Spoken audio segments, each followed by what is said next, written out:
Yep. Here we go. We got the story of Vox Machina. Fansub. Bye. Jared Dunn. Shout out to Jared Dunn. This is Fansub. Details. Pause if you want to. Shout out to you, Jared. If you want to take down my video, I do not mind. Welcome back to another video, ladies and gentlemen.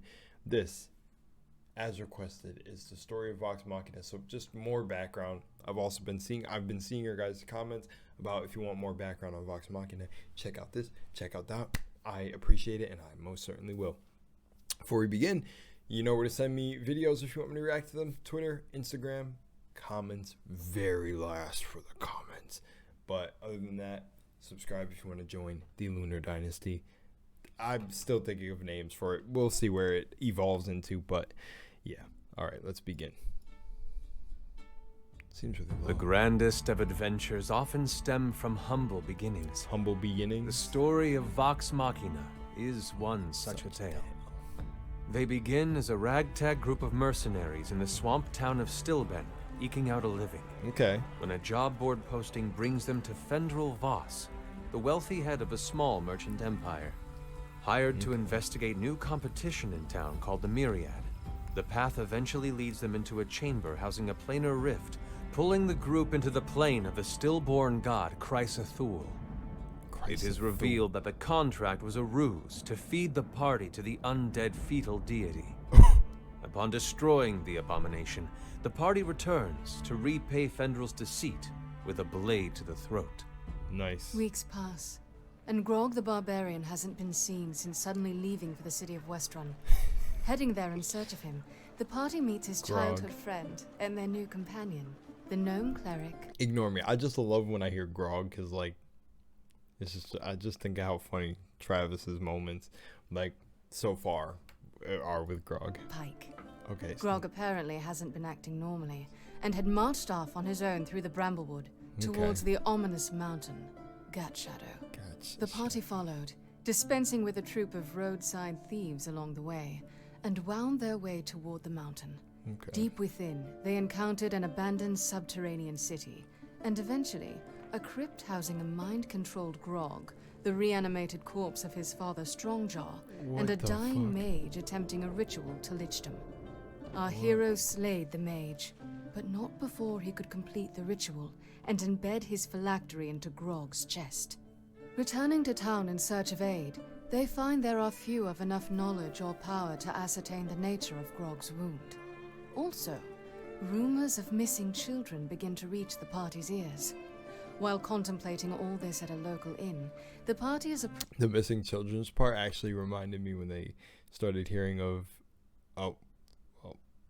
actually, you know, I can't say that. So, well, actually, here, we're going to do the wave the hand spoilers. Wave the hand spoilers, quick spoilers. When I wave my hands again, I'm done. When they were hearing of the missing persons in Campaign 2. That was very reminiscent of that, but yeah. Okay, spoilers done. Approached by a mysterious elf named Dresvina. Oh, I watched these on one point. What am I doing? Yeah. Who wishes to pay handsomely for the party to infiltrate an archmage's tower and retrieve a particular brass box within. Okay. Pushing forward in the hopes of speaking with this archmage, the party accepts and passes through arcane trap after trap to reach the top of the tower, deciding not to steal from the archmage, but instead parley with him for his aid. Okay. The tower's keeper, Realmseer Eskelrine Darien, agrees to help and sends the party to collect Realmseer, hold up. Realmseer Eskelrine Darien. And sends the party to collect 2 items he requires for the ritual: the skull of a nightmare and the heart of a nymph. What the hell? Their defeated foe is indeed a lich now, and in merely 2 weeks, he will be reborn within Grog. Oh, They travel north to the Umbra Hills, wrestle with a small cult to slay their infernal messenger and his nightmare steed, and find a fresh companion in Percy, newly freed from imprisonment. From there, the party rushes south to the Frostweald, a forest shrouded in eternal winter. Battling past basilisks, the party finds a single unfrozen pool, where they coax a nymph from her dimensional sanctuary.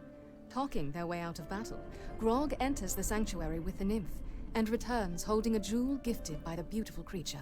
Wait, so is this the story of before they were live streaming it? I feel like I just died for a minute. Like, this is all the before, or is this like, because I remember I said I would watch at 1 to 25, and I've watched like I watched one that I remember, but The heart of the nymph. still up in the Traveling air. back to the Archmage, the ritual is completed and the phylactery destroyed in time. But not without some lingering necromancy branded within Grog. They are suddenly approached by the mysterious elf again, saying his master is unhappy with a broken contract, and he demands that either the debt be paid, or the party complete a more difficult contract in its place.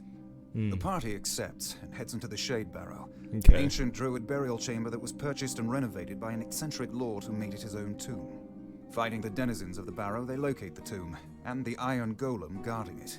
Okay. Successfully defeating the golem, they tear the arcane cortex from its chest and return it to Dres to square their debt.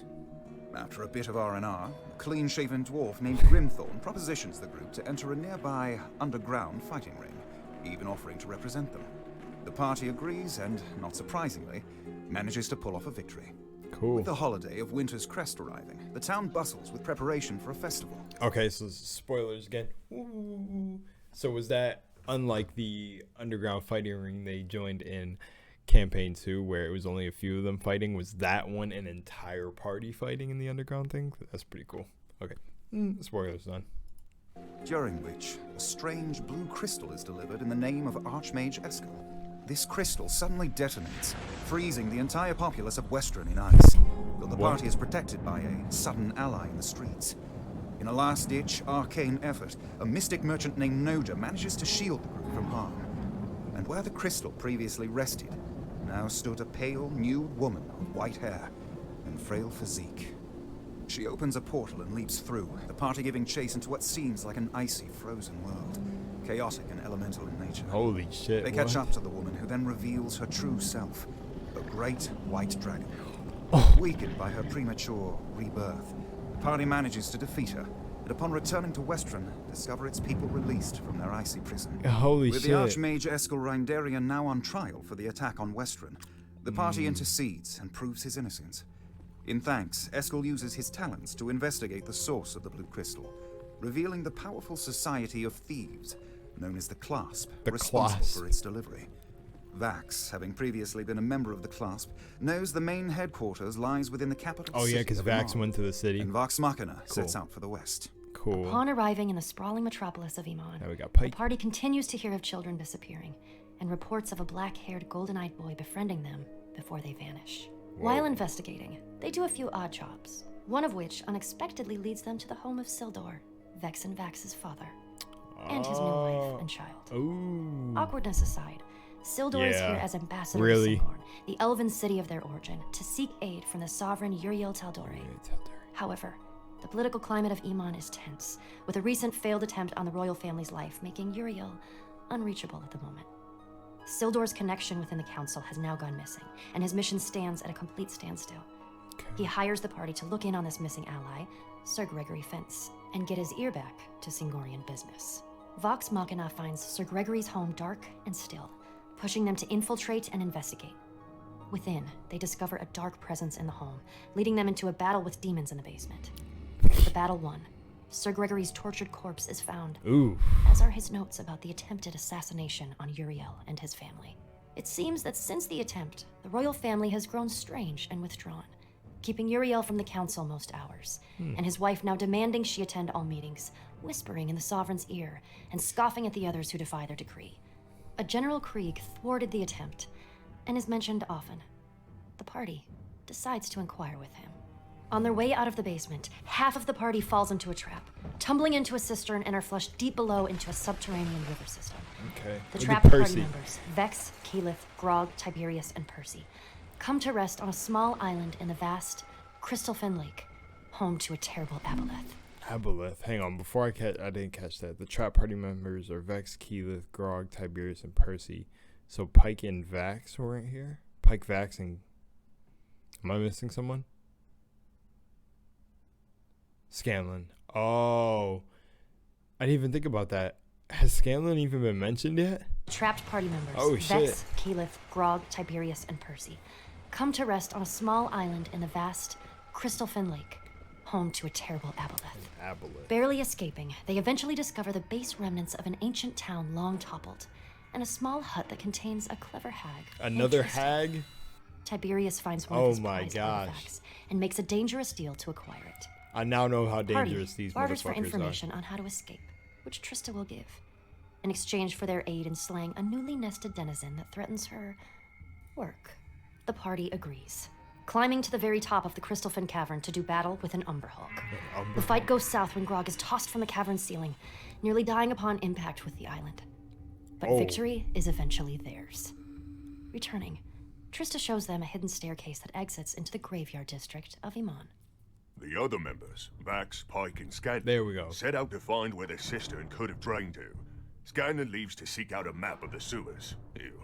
While Vax and Pike notice they are being followed through the town. Leading the pursuers into an alley, the shadowed figures attack, eventually knocking them both out. Vax and Pike awaken within the Clasp's headquarters, meeting with one of their leaders, or spirelings, named Modeth.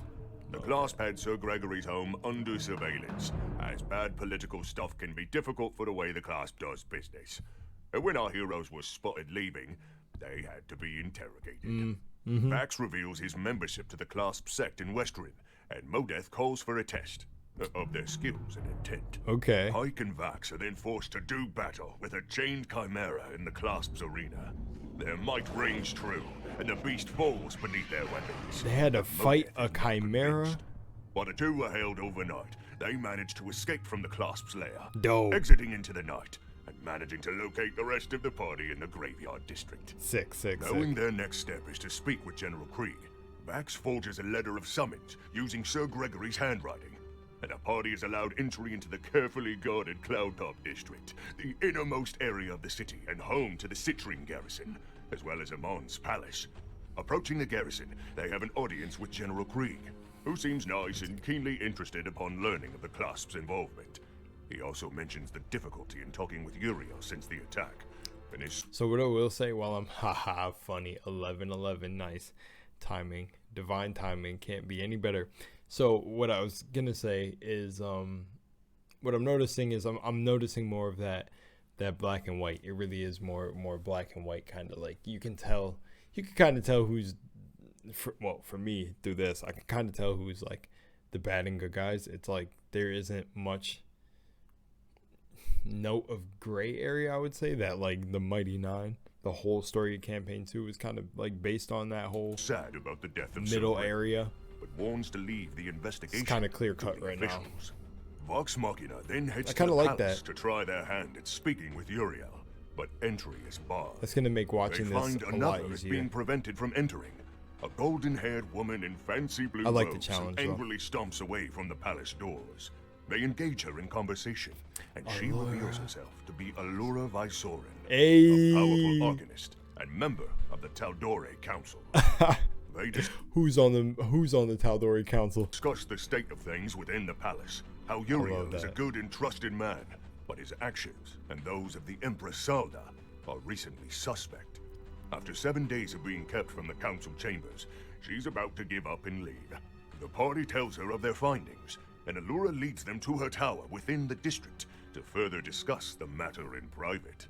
Within, Allura and the party make an alliance, and Keyleth aids her in performing a scrying ritual on the palace. Cool. The vision reveals that the family of Uriel, his wife, 2 daughters, and son, are all under the influence of some demonic force, Okay. and have addled the mind of their father, using him as a mouthpiece for their plot. Okay. The party decides to pay a visit to the Clasp, using Vax and Pike's knowledge of an entrance, and end up in a confrontation with spiraling Modeth within his chambers. Okay. The battle ends with Modeth's head on the floor, and 4 strange glowing crystals he had been keeping now stolen by the party. Okay. They attempt to leave, but are met by a host of Clasp members, and another dangerous-looking spiraling.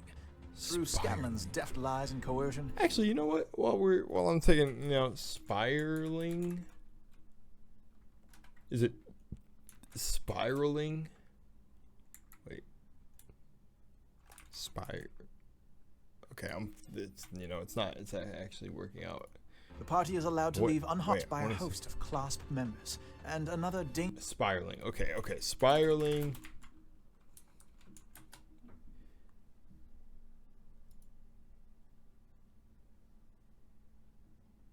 Okay, no, I'm not finding what I need to. What's the Through spiraling? Scanlan's deft lies and coercion, Is that like a the different party is allowed to tiefling? leave unharmed before their deeds are discovered. They return to Allura's tower, only to find the front door ajar and the interior tossed by some previous scuffle. As they reach the top of the tower, they investigate, finding signs of a struggle with a demonic entity, and Allura's escape seemingly successful. Nice. Unfortunately, a magical defense of the tower is triggered, and it begins to cave and crumble around them. Oh, Through shoot. some ingenuity and the discovery of a magic carpet, the party manages to escape being crushed within. Allura's ivory monolith now compacted into a single... Spoilers again. Actually, okay. You know what? I'll just say right here for the purpose of this, I will talk about moments that are pretty deep in campaign 2. Maybe. I don't know for the rest of this. Maybe this is just a one moment, but I want to say it so I can stop saying spoilers. So this is what Allura meant by like her tower had repairs done and stuff like that, and they knew the reference. That's pretty cool. Okay. Magical pearl. Our heroes then locate and enter the home of General Krieg, finding a brainwashed servant and a hidden passage that leads to a teleportation circle. Using the device, they are transported to a distant cavern, high in a range of frost-covered mountains, and an incredible hoard of gold, jewels, and fine trinkets. Okay. Across the room are 4 obsidian orbs placed within the rock. One is touched, and a giant eye appears from within the black crystal. A voice erupts, calling for a brim scythe. A brim Noticing the unfamiliar folk, mentions, "Intruders, I know your face now. He is a fool, and so are you, insect." The orbs all crack simultaneously, becoming inert. Grog dives right in, rage-looting the gold. But the arrival of the party seems to call the attention of General Krieg, who appears at the teleportation circle. He angrily denounces the party and reveals his true form, that of a frightening fucking blue dragon. The battle is difficult, with many an ally nearly devoured. But eventually, Vax strikes a mortal blow. Krieg, or Brimscythe, defiantly smashes against the support pillars of the cavern in his death throes, causing the chamber to collapse. The party barely escaping via the teleportation circle. Leaving Krieg's home, Allura finds the party and warns that the evil that feeds on the throne is growing more bold. She herself was attacked shortly after the scrying was complete, and barely escaped. As dark clouds fill the sky above Amon, the party decides the time to strike has come. Allura aids the party in infiltrating the palace, and they storm the throne room. Uriel sits upon his throne, surrounded by his creepily... Would be so freaking cool. I know Allura's battle days are done, but it would have been so cool if she came along with the Mighty Nine for this final battle. Bannered possessed family. Or if it's Machina the final attacks, battle. managing to banish the shadows from within their bodies. But the throne itself cracks in half as the dais below glows a deep red, summoning the entity behind the entire scheme. Oh shit. A devil prince called Jurazel, who tells the party of a great war between devils and demons spilling over into this plane, threatening all creation. He justifies his actions and notes all the demonic forces throughout the city. Damn. And tells them of the horrible devastation that will ensue if the party stops him. They read him as honest, and Jurazel asks for their aid in destroying the demonic threat, offering a single wish should they make a pact. The party deliberates and agrees to the contract. Thinking over what they had just agreed to, the party returns to the throne room, asking for their wish to be provided to aid them in their demon hunting. Upon its casting, the party wishes to cancel their contract with the creature and attack. The Devil Prince angrily reveals his true form, a hideous treachery demon, a Glabrezu. A long, deadly, and epic confrontation ensues, one that suddenly claims the life of the gnomish cleric, Pike. With death fresh in their minds, Vox Machina deals the killing blow, sending the demon to its unmaking. They gather up the cold body of their fallen friend and rush her to a nearby temple of Sarenrae, where her resurrection ritual is attempted and succeeds. The clouds disperse, the immediate danger over, but the royal family lies on the throne room floor, catatonic. Upon inspection, their souls are missing, and their bodies failing. The party recalls the 4 glowing orbs they recovered from the clasp headquarters behind Modeth, now identified as soul jars. And through a rigorous, intense evening, all souls are successfully restored to the family. Nice. A few days pass, and Sovereign Uriel Taldore calls the party for audience. He thanks them all for their bravery, heroism, and for saving him, his family, and quite possibly all of Iman. Okay. As thanks, he offers them a place on the Taldore Council, and informs them of his intent to throw another Winter's Crest Festival, to make up for the ones ruined in Western and they're here on the the assassination Taldore, attempt, where they will be celebrated as heroes. He has also commissioned the construction of a keep for them on the outskirts of Iman, as a sign of his very deep gratitude. A week later, the festival begins. The populace is out in full force to meet and celebrate Vox Machina. But during the festivities, the party notices Uriel's son, Gren, speaking to another child. The child that's one stealing. with black hair Yup. and golden eyes. They immediately spring to apprehend the child, but he escapes with Uriel's son. Wow. They give chase, following him into an alley and through a portal of some kind. The party finds themselves atop a large island, drifting through the astral plane, surrounded by a perilous bramble forest. They fight their way through, eventually coming upon a Gothic mansion towards the center of the landmass. Don't tell me this. Within, Don't tell me this house is about to have a bunch of dead children in here. the party makes their way to the inner library, where numerous kidnapped children are working all Oh, they're about the working. place, Okay. cleaning Okay. nervously. The Dread Emperor, as he calls himself, Dread stands from his chair, the child illusion fading into a golden armored man with long black hair, 4 children chained at the neck to his breastplate. He attacks the party with fierce magic, mind-controlling all of his child servants to attack as well. With the first blow dealt, they realize that damaging him also hurts the chained children, one boy accidentally falling in battle to Keyleth's magic. Eventually, they succeeded in destroying the Dread Emperor, and returned to That must have been an emotional moment to have to fight this dude without wanting to hurt the kids either. on with a host of lost children, happily now found. Nice. 6 months of peace follow as their new keep is constructed, Now and they the have party to keep. scatters to their separate business until its completion. Upon their return, they assess their new abode with delight, Grayskull. naming it Greyskull Keep. They then send out job inquiries, seeking guards for hire and servants. Okay. After an impromptu tryout, they settle upon their new hires. That evening, the party receives a visitor in their friend Arcanist Allura Vysoren. She happily sits with the party for dinner and trades tales of their past months, before asking if she could hire their services for a matter of great personal importance. Allura's longtime friend and understand. ally, Lady Kima of Vord, has gone missing, Kima following of a Vord. vision quest from her deity, the Platinum Dragon Bahamut. Her Ah. last letter spoke of an evil taking root beneath the dwarven city of Craghammer, and Allura worries for her safety. While Allura is unable to go herself, she can provide the proper paperwork for entry, and would pay handsomely if they could find, aid, and return with Kima. Vox Machina agrees to the new contract, and sets out for the city of Craghammer the So what I will say quickly, and this is about to end. Yeah, I'll let it end. very and say it. next day. As for the rest of their journey, the legend of Vox Machina is still being written. So sick. They all did so beautifully on the narration and in character too. That was pretty cool. So what I will say is now I get some of the references I've heard. That's pretty cool. So her deity, so Kima, is a paladin of Bahamut. The platinum, I'll just say the platinum dragon. Jesus. Okay, that's pretty cool. What else? The keep. So the keep was constructed. Damn, I wonder if Mighty Nine get anything like not like a keep. Maybe they are all individual homes. Like when you're playing Skyrim, you can build the homes or get the homes in multiple different cities. Maybe they end up splitting up like that or something like that. Just having nice little homes. The Mighty Nine don't need a keep, but that would have been cool if they got like a headquarters. The Mighty Nine. But okay, so then this is what Allura was talking about when she said, I've worked with folks that were kind of similar to you in the past, or very similar. I don't know if it was very similar or just similar, just like, the standard similar, but now I get it. So it's the Vox Machina. And then I think one of the funniest things is I get the joke now between like them saying who's on the Tal'Dorei Council and Matt saying every time you ask, one of them dies. So it would just be, they would be killing their characters off. Unless there's other important members that they care about on the Tal'Dorei Council, but I'm pretty sure it's just their characters, right? I'm sure they care about the other characters, but like it's mainly their characters. So it's been like fucking Scanlan dies, Vax dies, Vex dies, Keyleth dies, Grog dies, Percy dies. That'd be crazy. But that's pretty wild. Okay.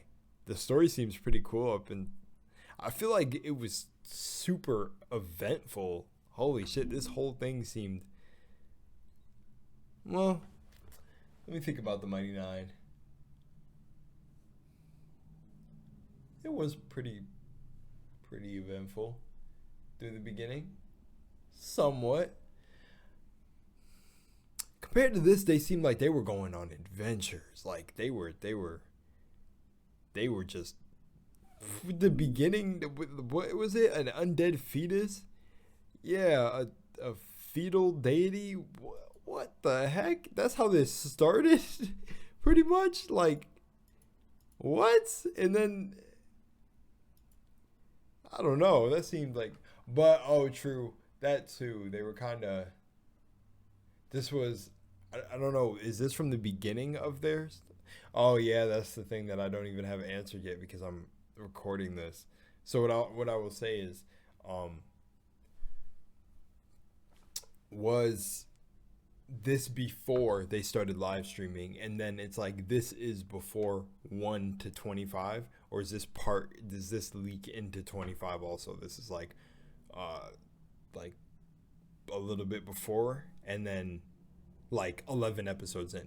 Does that make sense? Make myself just a little bit clearer, just so you know. So is this like completely before, and then it's episode 1 they start live stream, like the 1 to 25 that I missed, or is it the beginning of what they did, and then it leaks in like a couple episodes, like up to like 7, and then it's like 7 to 25 that I'm missing? Is it like that? But hopefully that's clear. Also, shout out to Jared Dunn once again.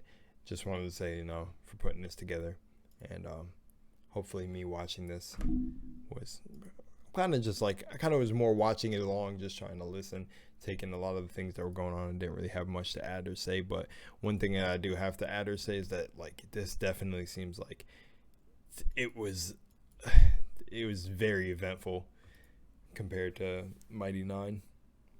But there was something I'll say about Mighty 9, but I might just leave it for maybe the end, since I'm coming up on the end. What episode? Yeah, I'm at 128, episode 128. Right there. So yeah, all right. Sending out a lot of love to y'all. Much love and light.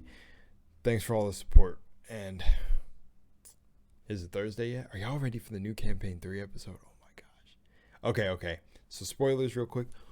Spoilers. Yo. I wonder what Fern, man, transforming back. Holy shit. Oh my gosh, Fern popping out of rat form. It couldn't have gone any better. I'm so glad that happened. We needed a tense moment. I feel like and don't get me wrong, I feel like it's been good. Like the moments where it's like a lot of, it feels so goofy. Campaign 3 feels so much more goofy than what I'm seeing from these. Especially from Mighty 9, but yeah, I love it. It's still good nonetheless, but we need some tense moments to start popping up in these future episodes coming up. I'm ready for these ramp up moments to start coming, or like these ramp up episodes. But all right, anyways, much love and light again, and I will see you in the next one. Peace.